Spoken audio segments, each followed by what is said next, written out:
A surge of migrants at the U.S.-Mexico border has choked the country's immigration system. Over the last year, about 2 million migrants have been apprehended trying to cross into the U.S. Another 1,500 seeking asylum are allowed in every day. Shelters are overflowing, resources are stretched thin, and lawmakers seem incapable of fixing it. There is no shortage of dysfunction or drama. But one episode on the border last year caught the attention of law enforcement. You may recall the story of the 50 migrants who were unexpectedly dropped off on the island of Martha's Vineyard, 7 miles off the coast of Massachusetts. The migrants all had permission to be in the United States pending asylum hearings and were in Texas, but it was Florida officials who arranged the flights north. Tonight, you will hear about the investigation into those flights and why one sheriff says it was more than just a cruel political stunt. He says it was a crime. The story will continue in a moment.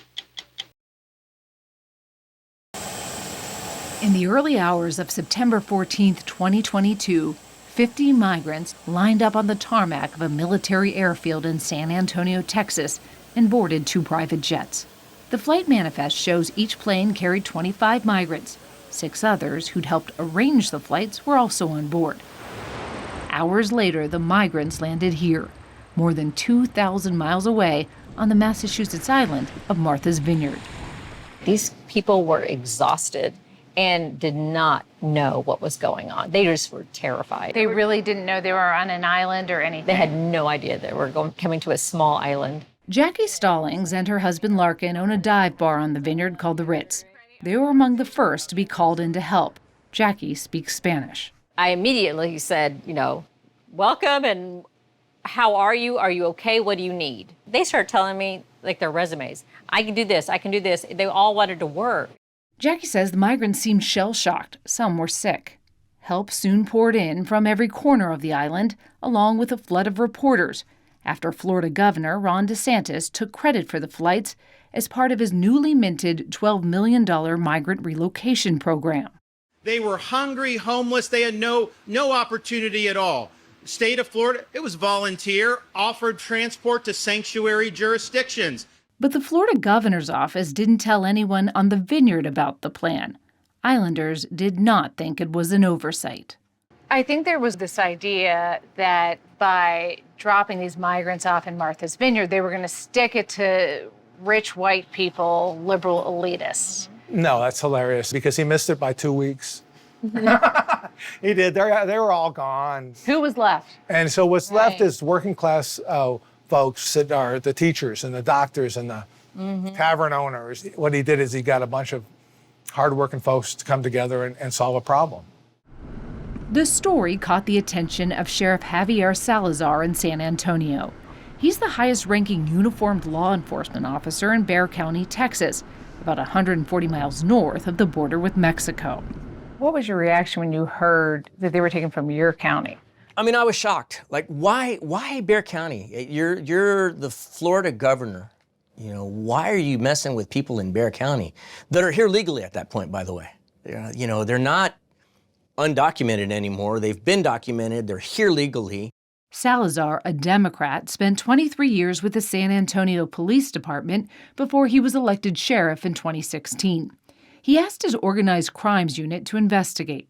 After 8 months, they uncovered what Sheriff Salazar calls a covert criminal operation carried out by individuals who were contracted by the Florida governor's office. When you move people from point A to point B under conditions of deception, then that qualifies as unlawful restraint. I think when you hear unlawful restraint, you think gun to the head. They didn't have a gun to their head. No, they didn't. They didn't have a gun to their head. This was not done by inducement.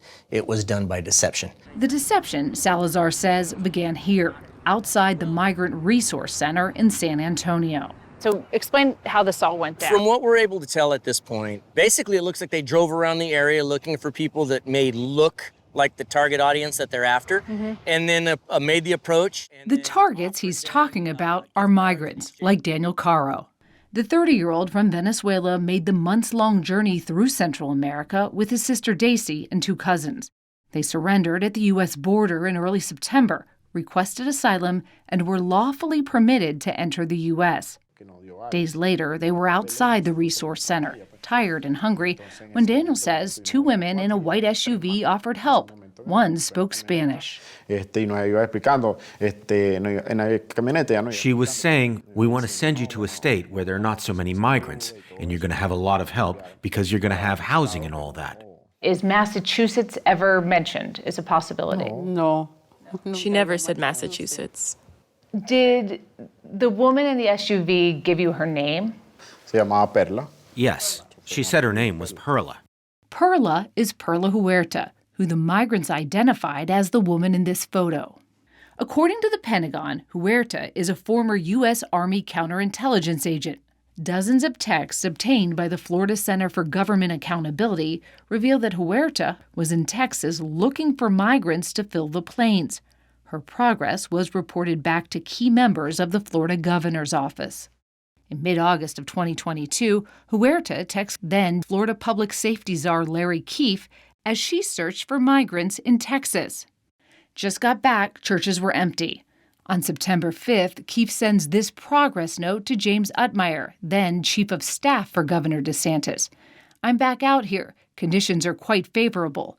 Utmeyer replies, very good. You have my full support. Call any time. 6 days later, Keefe, the public safety czar, informs Utmeyer, the governor's chief of staff, that the 2 planes could be filled to capacity. We are at 50. A delighted Perla Huerta put it this way, Yahtzee, we're full. For days, the migrants were housed and fed at this $59 a night hotel near the San Antonio airfield. The afternoon before they left, Daniel says Perla gave them a $10 McDonald's gift card.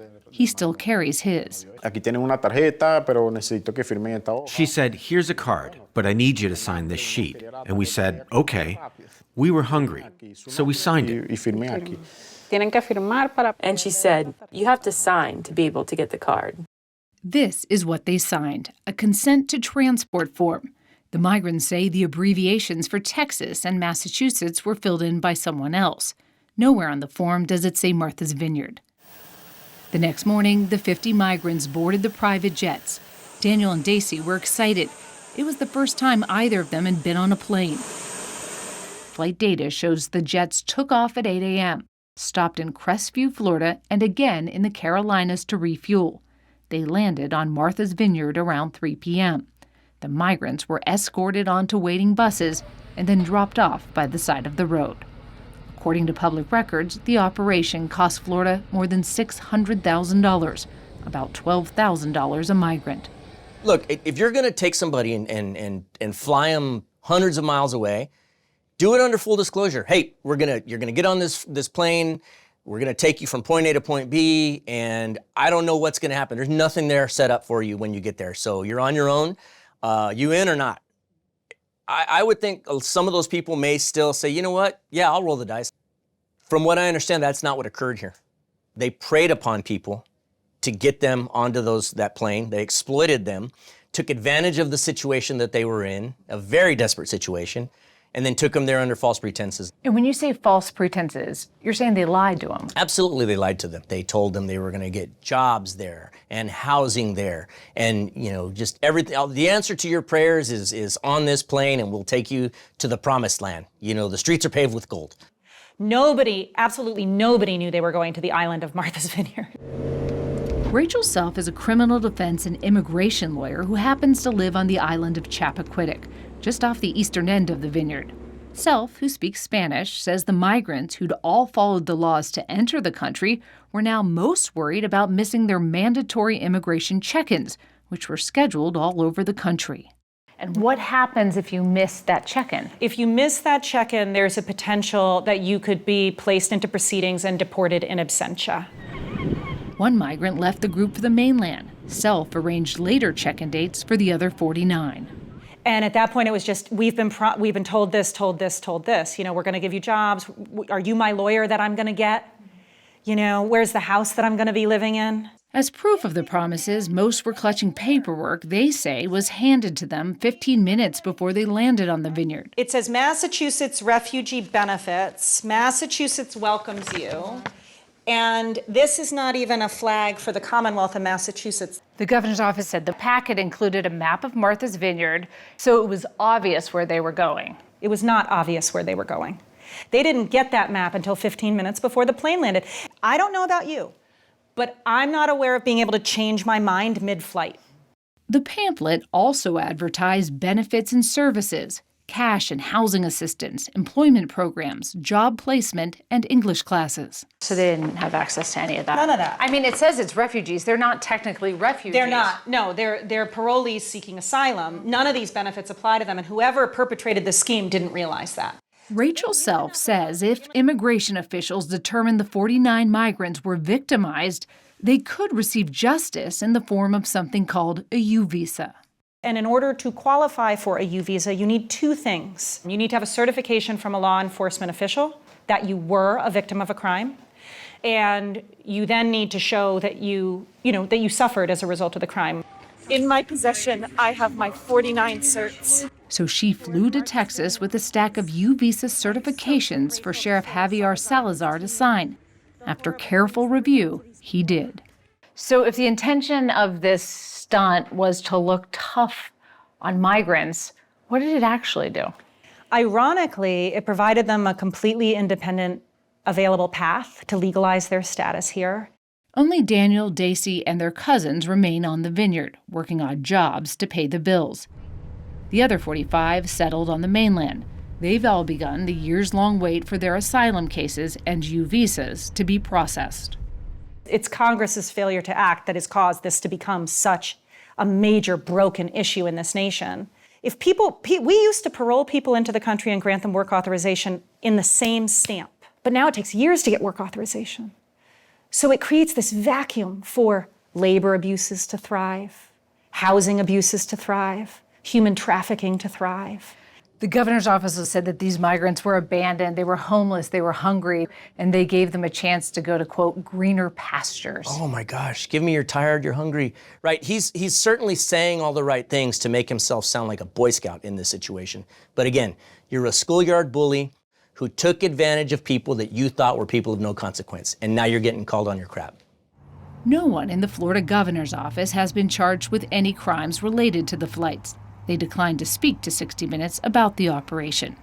In June, Sheriff Salazar recommended felony and misdemeanor criminal charges against two suspects he would not name, but described as the female recruiters involved in the operation. The sheriff's recommendation is under review by the Bexar County District Attorney. So you can't see it from here, but about 8 blocks over my left shoulder is the Alamo. Word is that there was a line drawn in the sand with a sword, and somebody said, not one more damn inch. Me presenting this case to the district attorney's office was me saying just that, not one more damn inch.